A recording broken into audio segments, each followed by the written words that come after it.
பாத்தீங்களா இன்ஸ்பெக்டர்? இவதான் என் குழந்தைய கடத்திட்டு வந்திருக்கா. மேடம், குழந்தைய கடத்தின குற்றத்துக்காக உங்களை அரெஸ்ட் பண்றேன்.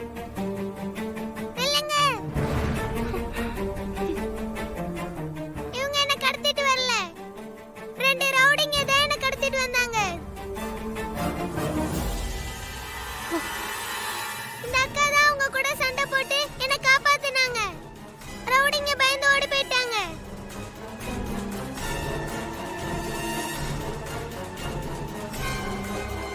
அப்பா, அக்கா ரவுண்டிங்க கிட்ட சண்டை போடும்போது அடிபட்டுருச்சு. அவங்களுக்கு வலிக்கும். ஹாஸ்பிடலுக்கு கூட்டிட்டு போலாமா? பரவாயில்லம்மா, நான் போய்க்கிறேன். நீங்க அவங்க கூட வீட்டுக்கு போங்க. சரி வா.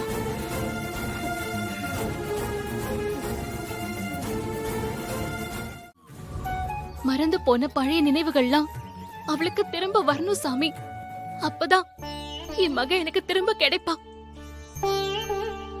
என் மக மறுபடியும் எனக்கு திரும்ப கிடைக்க ஏதாவது வழி சொல்லுங்க சாமி.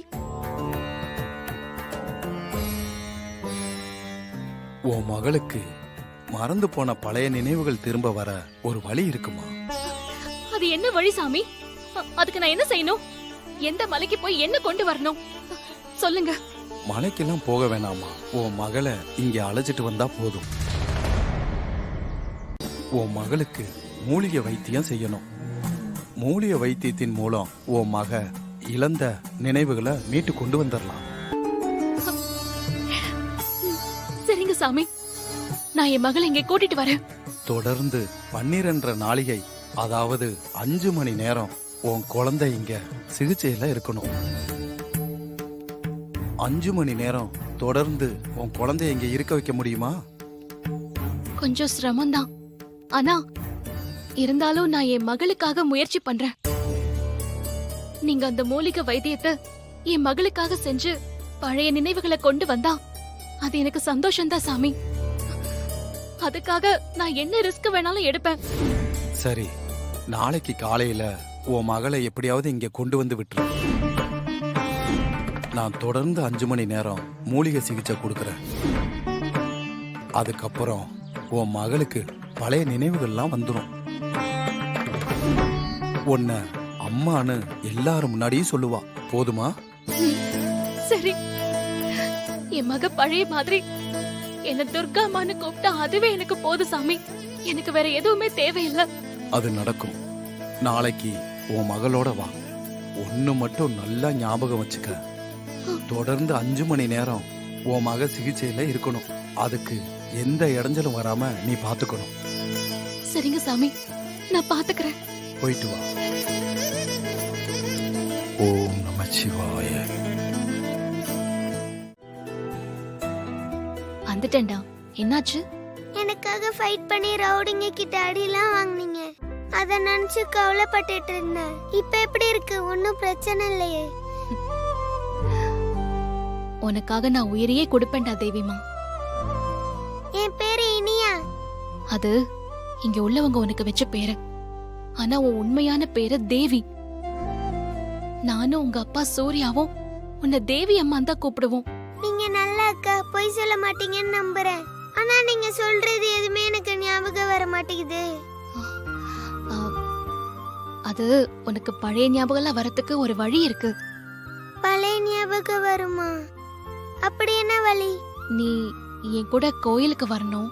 கோயிலுக்கு வந்தா உனக்கு சித்தர் சாமி மூலிகை வைத்தியம் செஞ்சு மறந்து போன பழைய ஞாபகத்தை வர வச்சிருவாரு. துர்காமாவை நம்புடா, நான் உண்மையதான் சொல்றேன்.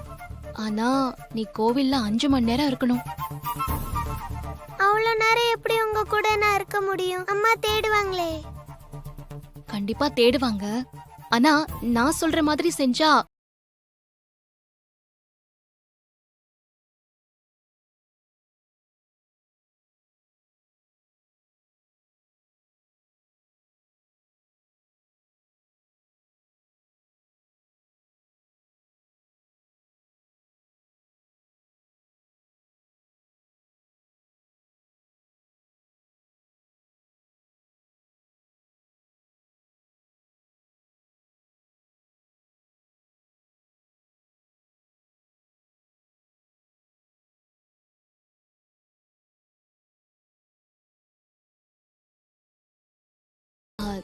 நான் சொல்ற மாதிரி நீ போய் அம்மா கிட்ட சொல்லிட்டு ரூமுக்கு வந்துரு.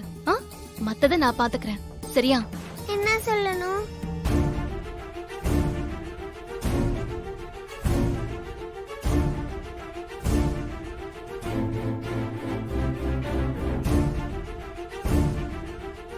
சரியா? ஓகே, நான் போய் சொல்லிட்டு வரேன். போ.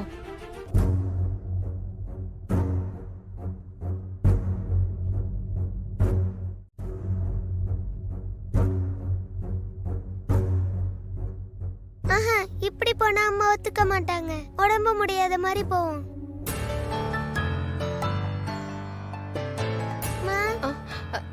என்னம்மா வேணும்? எனக்கு தூக்கம் வருதுமா, நான் போய் தூங்க போறேன். எனக்கு மத்தியானம் லஞ்ச் வேணாம், நான் பிஸ்கெட்டே சாப்பிட்டுக்கிறேன். தயவு செஞ்சு என் ரூமுக்கு வந்து என்னை எழுப்பி சாப்பிடணும்னு தொல்லை பண்ணாதீங்க. நானே தூங்கி எந்திரிச்சு வந்து சாப்பிட்டுக்கிறேன். ரெஸ்ட் எடுக்க போறது நல்ல விஷயம் தான். அதுக்காக ஏன்டா லஞ்ச் வேணான்ற? லஞ்ச் வேணான்னு சொல்லலமா, தூங்கிட்டு இருக்க என்ன வந்து எழுப்பி தொந்தரவு செய்ய வேணான்னு சொல்றேன். நானே எந்திரிச்சு வந்து சாப்பிட்டுக்கிறேன்னு சொல்றேன். நேத்து அந்த ரவுடிங்க என்னை கடத்திட்டு போனதுல இருந்து டயர்டா இருக்குமா. நான் ரொம்ப நேரம் தூங்கினாலும் தூங்கிடுவேன். அதனால எனக்கு பசிச்சா நானே வந்து சாப்பிட்டுக்கிறேன். சரி, நீ போய் தூங்கு.